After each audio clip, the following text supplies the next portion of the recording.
Fala, meus queridos, tudo bem com vocês? Como passaram no final de semana de rodada atrasada do Campeonato Brasileiro e também rodada das Copas regionais, né? Tivemos a Copa Verde, a Copa Sul-Sudeste e a Copa do Nordeste. A Copa, me desculpem as outras duas, mas a Copa mais charmosa dentre elas.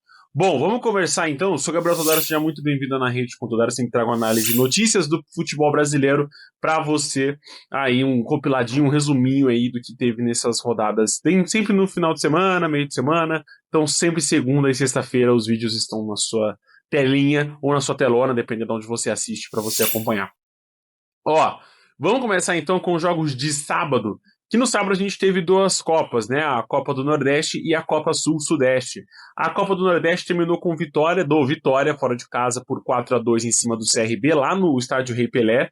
O Vitória saiu na frente, né? Muito rápido, fez 2 gols logo com 10 minutos de jogo, já estava 2-0 para o Vitória, com Baralhas e o Eric.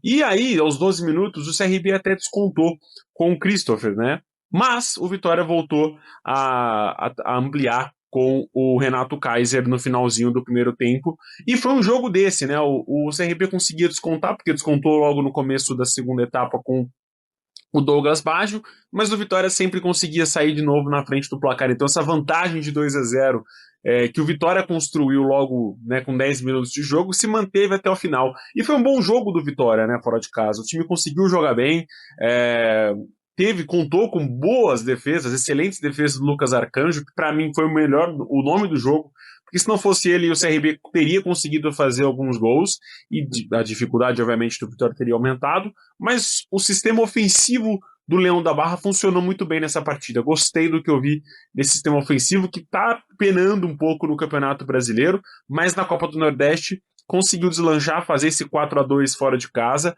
contra um time muito bem treinado, que sabe jogar muito bem, que é o CRB. Passando aqui para você na tabela rapidinho, lembrando que o seguinte, a Copa do Nordeste, ela é dividida em dois grupos, né? Perdão, em 4 grupos, grupo A, B, C e D, e o Vitória, no momento, está fora da zona de classificação do seu grupo A. Tá? É o único clube da Série A que está disputando a Copa do Nordeste, né? Visto que o Bahia já disputou a Copa da Comebol, né, a Copa Libertadores, então não tem essa vaga na Copa do Nordeste. O Vitória, no entanto, consegue essa vaga, está na terceira colocação do seu grupo, mas eu acho que é um grupo que o Vitória vai conseguir avançar para a próxima fase. Que assim, tá todo mundo próximo, né? O líder do grupo é o Asa com 4 pontos, depois vem o Souza com 3 e o Vitória com 3 também. A próxima rodada do Vitória é na quarta-feira, dia 8 de abril, contra a Juazeirense, que passa no intervalo durante a data da Comebol, né? E aí depois o Vitória recebe o Piauí e são 5 jogos, né? Depois conclui com Confiança fora de casa. Ou seja, é uma rodada, é uma fase ali, digamos, acessível para o Vitória conseguir avançar para a próxima fase da Copa do Nordeste. Também no sábado tivemos o jogo, como eu falei, da Copa Sul-Sudeste, jogo esse entre Volta Redonda e Chapecoense, aonde o Volta venceu a Chape jogando no Raulino de Oliveira com gol do Filipinho no comecinho do segundo tempo.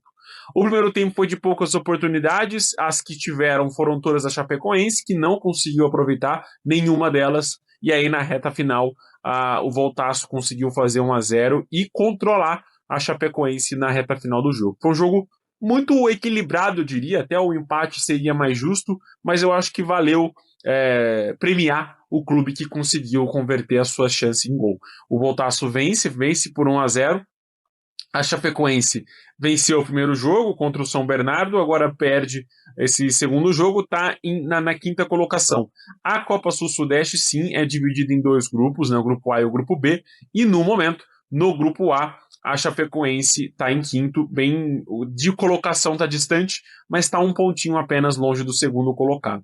Lembrando que avançam apenas os 2 primeiros, jogam a semifinal e a final em 2 jogos. Deixa eu confirmar isso com você. A semifinal também em 2 jogos. Então 2 jogos na semifinal, 2 jogos também na final, para saber quem será o campeão da Copa Sul-Sudeste, e o campeão recebe a vaga da terceira fase da Copa do Brasil para o próximo ano, né, 2027. Então a Chapecoense ainda tem mais 4 rodadas para conseguir buscar essa classificação, e no próximo jogo a Chape vai ter um clássico, né? Chapecoense e Avaí, de mando de campo da Chape, Lembrando que todos os clubes do grupo A enfrentam os clubes do grupo B, né? Eles não se enfrentam, né? Os times do mesmo grupo, eles vão enfrentar os times do grupo B. A Chape tem uma leve vantagem, né? O Avaí ainda não venceu na competição, mas é um clássico e deve ser bem equilibrada essa partida na próxima quarta-feira, dia 8 de abril. Também a Chape aí vai visitar o Juventude, recebe o América Mineiro, tem o Tombense também, perdão, tem um Operário fora de casa fechando a tabela, ou seja, é uma tabela bem difícil para a Chapecoense e vai ter que entrar com força máxima se quiser, obviamente, a classificação para a próxima fase. Fechando o assunto de Copas, no domingo tivemos a Copa Verde, né? O Remo ainda não venceu na Copa Verde, perdeu o primeiro jogo para o Porto Velho e agora empata dentro de casa contra o Monte Roraima. Um jogo marcado pela forte chuva que teve lá no Baianão, estádio alternativo do Remo, né, o estádio oficial do Remo. O Remo manda jogos no Mangueirão, que é o estádio municipal lá do Pará. Mas aí ficou no empate 1-1 por conta de uma excelente partida do goleiro André do Monte Roraima, né? Pegou pênalti, fez milagres e aí persistiu esse empate no jogo. O Remo ainda conseguiu fazer um gol com o Gabriel Tagliari aos 70 minutos, mas não conseguiu segurar. E aos 78, né, 8 minutinhos depois, o Naubert fez o gol de empate do Monte Roraima. Um resultado ruim para o Remo, ruim também para o Monte Roraima, que os dois clubes ainda não venceram na competição e já começam a olhar um pouquinho para essa zona de classificação com certa distância. O Amazonas joga nessa segunda-feira ainda contra o Águia de Marabá, então pode aumentar essa vantagem, que no momento é de 2 pontos, pode ir aí para uns 5 pontos, 2 jogos que o Remo tem para conseguir essa classificação para a próxima fase. Lembrando que na Copa Verde faltam 3 jogos, né? São 5 rodadas na fase de grupos, também 2 avançam, e lembrando que a Copa Verde ela é dividida em 2 fases, né? Tem a Copa Norte, que são os clubes do norte do país, e a Copa Centro-Oeste, que aí são os clubes do Espírito Santo e, obviamente, do centro do estado do centro do país, do Brasil. Então temos o Vila Nova, né, lá de Goiás, Mato Grosso, Distrito Federal, e na Copa Norte são os clubes na região amazônica do Brasil. E aí é o seguinte, tem a final, né, tem as quartas de final, perdão, a semifinal, que seria a final de fases, né, a final da Copa Norte, a final da Copa Centro-Oeste, e aí realmente na final a gente vai saber quem é o campeão da Copa Verde, que é a somatória do campeão da Copa Centro-Oeste e o campeão da Copa Norte se enfrentam para saber quem será o campeão da Copa Verde. Para quem acompanha o futebol americano, para quem acompanha a NBA, é como se fossem as divisões de conferências, né? Conferência Leste e Conferência Oeste.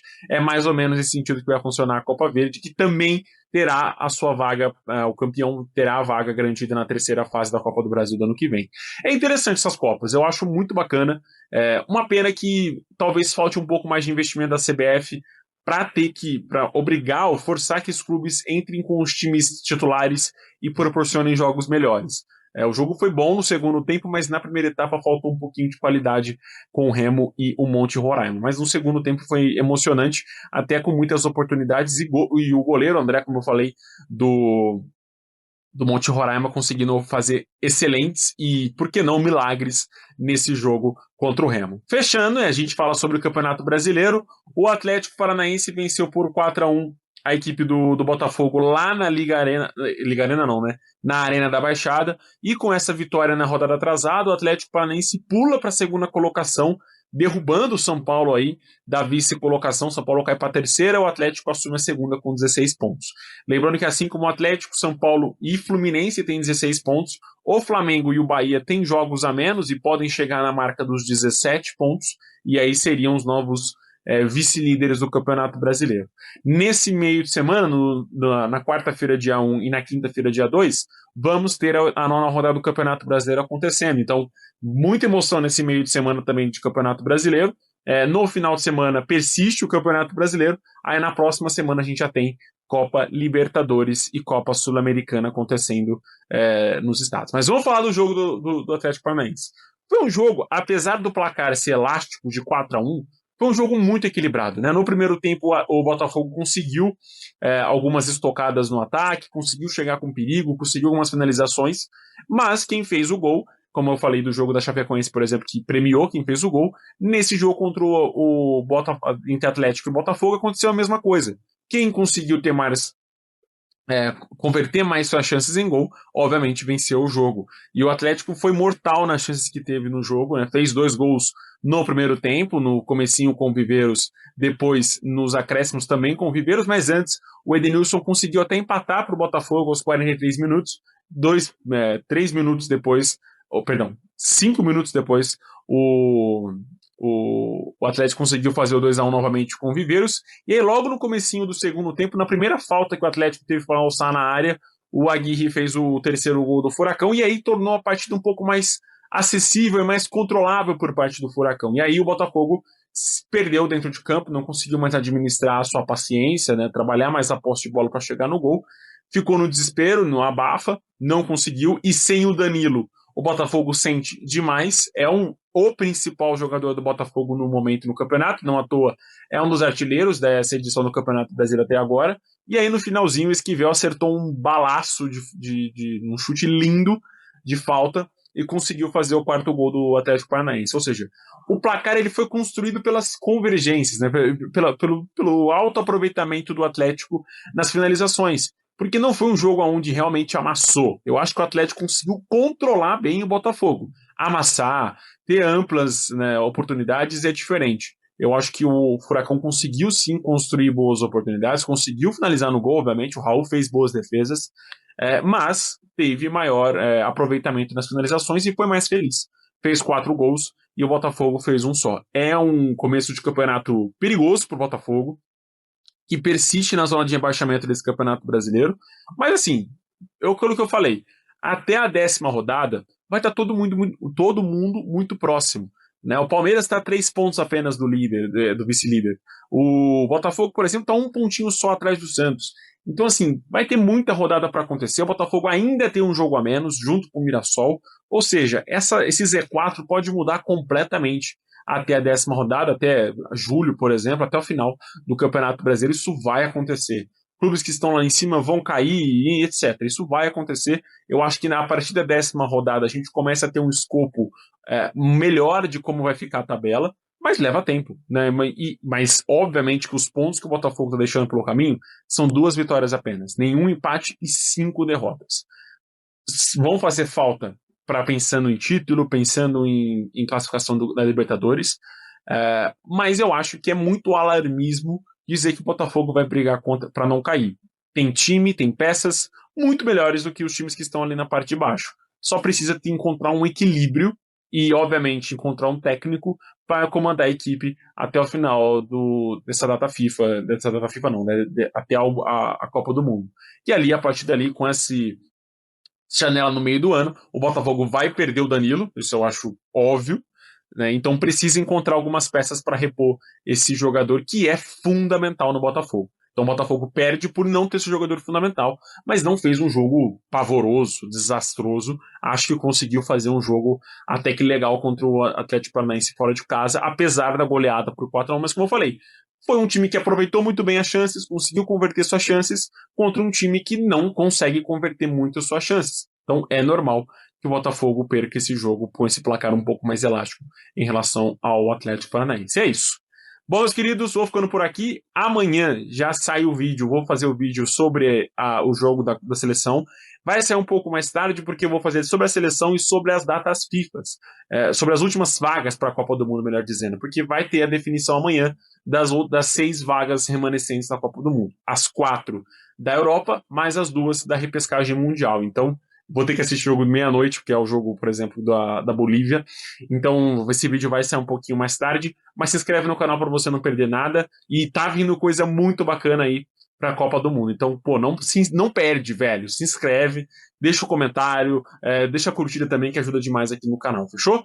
Forte abraço e até o próximo vídeo, que vem já brevemente para vocês. Até mais, meus queridos.